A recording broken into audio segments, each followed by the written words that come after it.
What's going on, guys? It's your boy Big Dylan and welcome back to another Destiny 2 video. Today what I'm going to be doing is showing you another guide for another bounty, and that is called Making the Rounds, and it is one of the obelisk bounties in the game.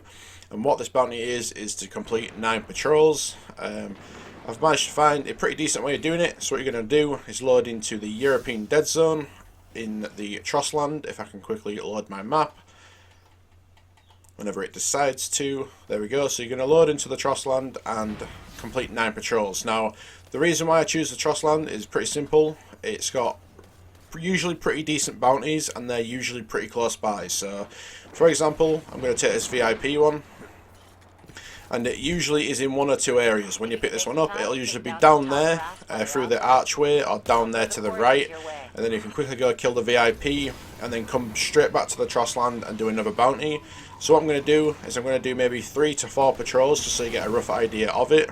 And yeah, I mean, let's not waste any time. So this one is usually 2 Fallen and a Servitor, or Servitor, whatever you want to say. If it loads me through the barrier, there we go. So there's the Servitor and the 2 Fallen Vandals. So if you've got a super, you can just quickly super them. If you don't have a super, just run up to them and quickly get rid of them. So usually,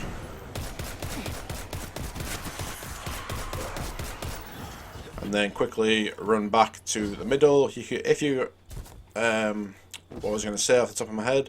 If you're on PC, it's probably quicker to just quick travel back to the Trostland, so you can load your menu quicker, and you can also respawn faster if you're on PC, depending obviously on how decent your PC is. On console, it's usually just a lot quicker to just run straight back to the beginning.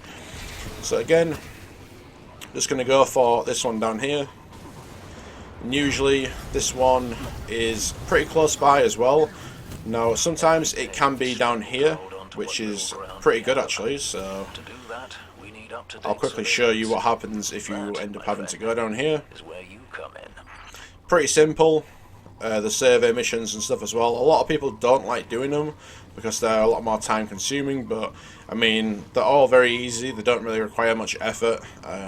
If you do have a couple of bounties in the Trostland that just require you to kill a certain enemy and collect the materials, or just kill enemies, they are obviously the best ones. It's just complete RNG as to what bounties you get. But all we're going to do is just jump up on this ledge and wait until the area surveyed gets to 100%. And then we're going to go straight back to the Trostland. You've seen this before. Well, that's actually depending. If there's a kill bounty in this area, because there's a public event starting, we could actually just do the kill bounty, which would probably be a lot quicker as well. So now that that's done, we're just going to open up our ghost shell and see what other bounties are nearby. There's a VIP, 1 on kill 1, and a survey mission. So all I'm going to do is go outside and pick the survey mission up, because that'll probably take us to another area. Usually it goes down to the Winding Cove, where you got to stand on a tree. So as you can see, I mean, it's not super duper efficient, but the EDZ has a lot of bounties that you can sort of chain link off of each other. And the more familiar you get with the bounties that you pick up, you'll sort of know where to go just off by heart.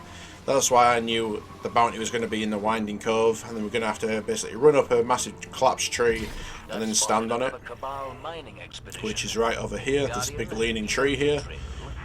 So all we're going to do is get off of our Sparrow, jump up onto here, walk up, and stand here again until it reaches 100%.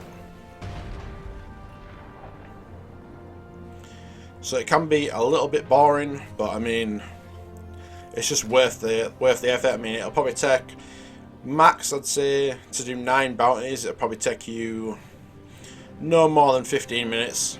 Definitely no more than 15.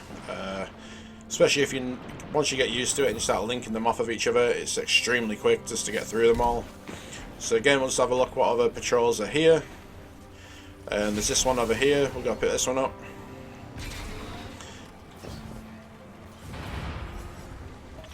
Intel on a nearby location. And this one is going to be I'd asked one of the scouts, but we're stretched pretty thin. over here. Can you help us out?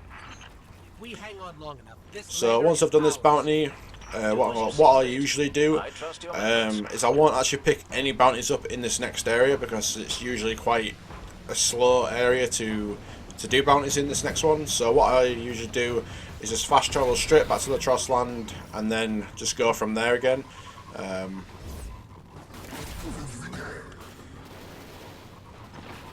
So I'm going to jump up onto this rock and wait until it gets to, again, 100%. Pretty boring, but I mean, if you want to shoot a couple of enemies whilst you're just standing here, you can do. Ether servitor en route to reinforce the line. I trust your expertise. And it is done. So now, all we're going to do is open our map, go back to the Trostland, and then essentially just rinse and repeat until your bounty is complete. And that's pretty much as simple as it gets. That is how you do 9 bounties pretty quickly, with very little effort involved. Again, if you can get bounties where you just have to kill enemies, is that little triangle, or the usual, like, I think it's like a little star with dots or something like that. If you can get those, they're very simple and easy to do, and you can get them done in this area. And yeah, guys, thank you so much for watching. Have a nice rest of your day, and yeah, peace.